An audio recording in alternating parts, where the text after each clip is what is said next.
د سینې دردونه درته پیدا کېږي، د پښو او لاسو د بندو دردونه درته پیدا کېږي، په دوامداره توګه سره تشویش او خفګان باندې اخته کېږي، په غیر نورمال شکل سره مو وزن زیاتېږي. تاسې به په خپله او یا هم په خپله کورنۍ کې داسې یو څوک لرئ چې د وینې غوړ یې زیات وي او دوامداره درمل خوري.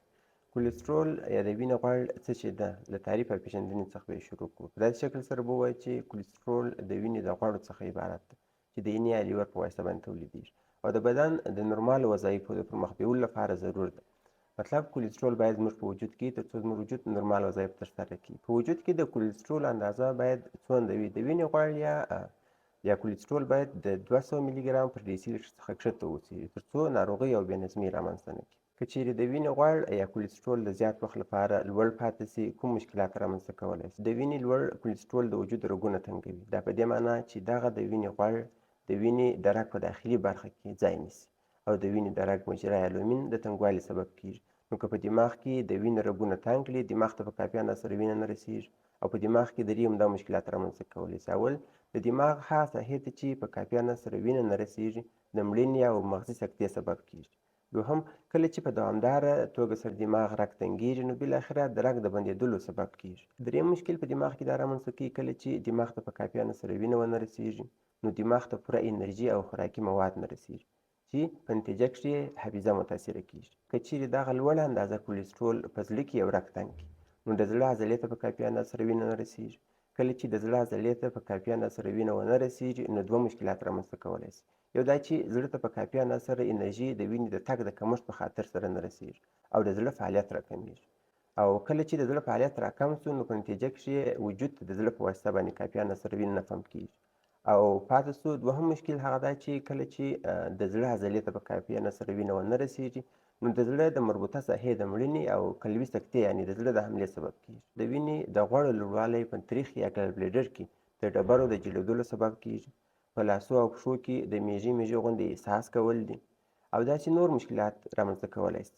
د وینې د لوړ کولېسترول نښې به څه شي وي؟ مطلب که چیرې تاسې د وینې غوړ زیات وي په تاسې کې به کوم اعراض او نښې را پیدا کېږي؟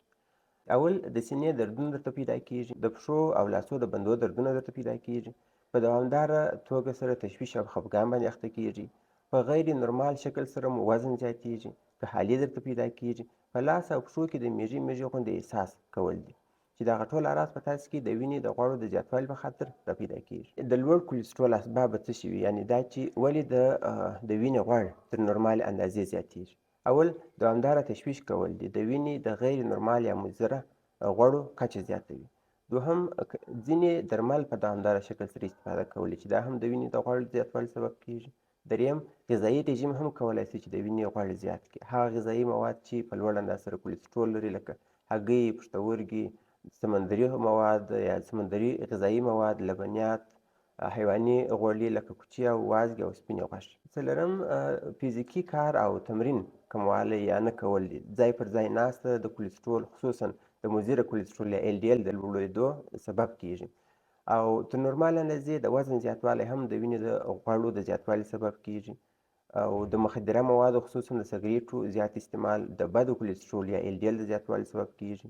د الکولي مشروباتو دوامداره او زیات استعمال هم د دې مسؤل بلل کېږي. دا ټول فکتورونه کولی شي چې د وخت په تېرېدلو سره د کولېسترول د زیاتوالي سبب شي. د دې ناروغۍ تشخیص لپاره تاسې د وینې معایناتو څخه استفاده کولی شئ. مطلب په وینې کې تاسې د خپل کولېسترول اندازه معلومولی شئ او په تداوي کې به په لنډ ډول سره داسې ووایم چې هر هغه سبب چې دا حالت رامنځته کوي د منځه یوسئ، ناروغۍ خپله اصلاح کېږي او د دې باوجود تاسې د درملو، ورزش او پرهیز په واسطه باندې هم د ناروغۍ راکنټرولولی شئ.